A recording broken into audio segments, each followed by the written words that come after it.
using potentially deadly force. The San Francisco Board of Supervisors is debating such a policy. KTVU crime reporter Henry Lee has the story. San Francisco police asking for approval by the Board of Supervisors to use robots like this one as a potential deadly force option.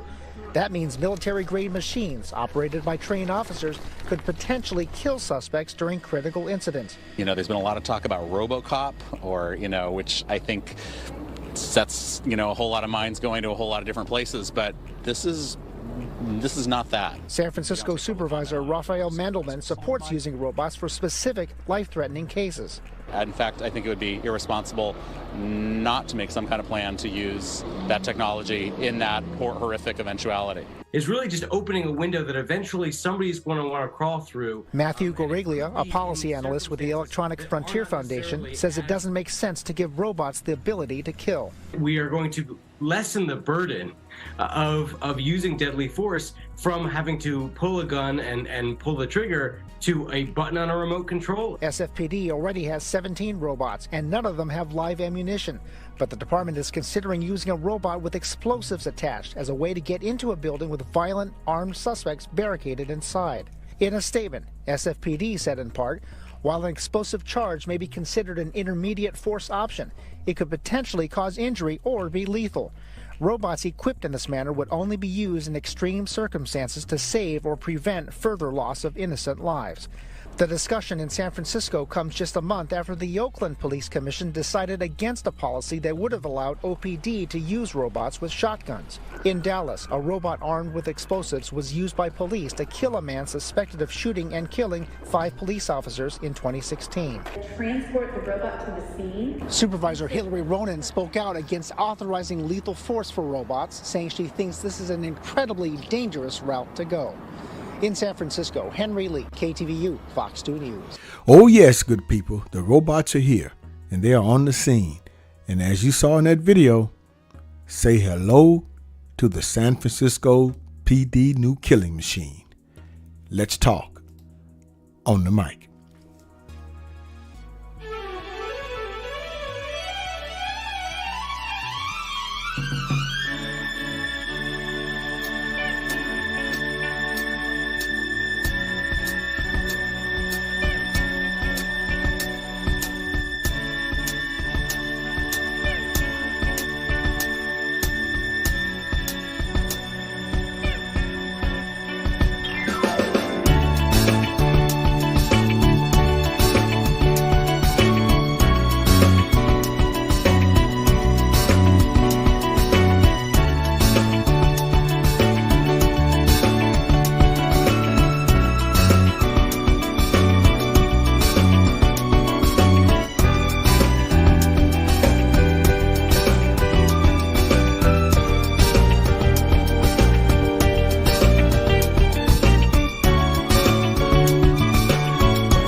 What's up, everybody? And you are listening to the best of the Media Mike Radio Show. I'm your host, the Media Mike Speaks, sponsored by New Justice Media, where we are the voice of the everyday citizen. The time is now 57 minutes past the hour here in the Lone Star State, so let's get to it before it's too late.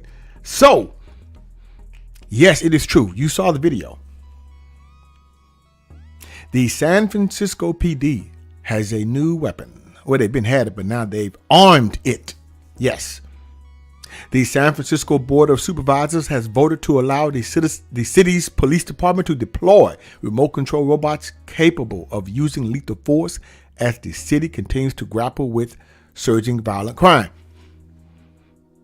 Okay, why not provide economic opportunities? So you're saying your solution here is to arm the robots to take out, I guess, unruly citizens? That's your solution? Not to tackle inflation? Bring down the rent? Oh no, we're going to arm robots. Okay. Now, after a heated debate among board members, all of whom are staunch Democrats who support gun control, the board voted to approve the policy on November 29th. That was last year. As the San Francisco Police Department clarified, the robots would not be armed with guns. Not yet, good people. Not yet. Just explosive charges. Okay, like that's better. Now, these charges would be to make contact to incapacitate or disorient violent, armed, or dangerous suspects. Okay, according to Allison Maxey, the SFPD spokesperson. So not to shoot, but see, they use the word lethal, but just explosive charges. God, this is ridiculous. She added, robots equipped in this manner would only be used in extreme circumstances. So what are extreme circumstances, ma'am? What would those extreme circumstances be? To save or prevent further loss of innocent lives. Such as how? Such as an event where officers need to stop an active shooter. Oh, okay, so that's it? Just the active shooter, nothing else? All right. The measure passed by an 8-3 vote, but not without strong objections. Now, Supervisor Dean Preston said today's vote approving the San Francisco's Police Department's dystopian military equipment policy, which will allow SFPD to use robots to kill people, is deeply disturbing. Yeah, I do agree. In contrast to the SFPD's fear-mongering hypotheticals, we don't have to look far to see why this decision could put San Franciscans in danger. He added, we have plenty of examples of police using questionable or unjustified deadly force here at home. We also have examples of misuse of bombs and other explosives all over the country, unquote. I do agree, but this is what they're doing. California lead the way, huh? Now, watchdog groups urged the city to reject the plan, arguing it would lead to a further militarization of the police, while stating the parameters by which armed robots would be permitted to be used are too vague. The vote was required by a new California law requiring police and sheriffs to obtain approval for the use of military-grade equipment. The law was drafted in 2021 by San Francisco Attorney David Chu, who was a state assembly member at the time. San Francisco police did not state how they obtained the weapons, but we know how. But a federal program has provided grenade launchers. Well, they obtained them through the federal government.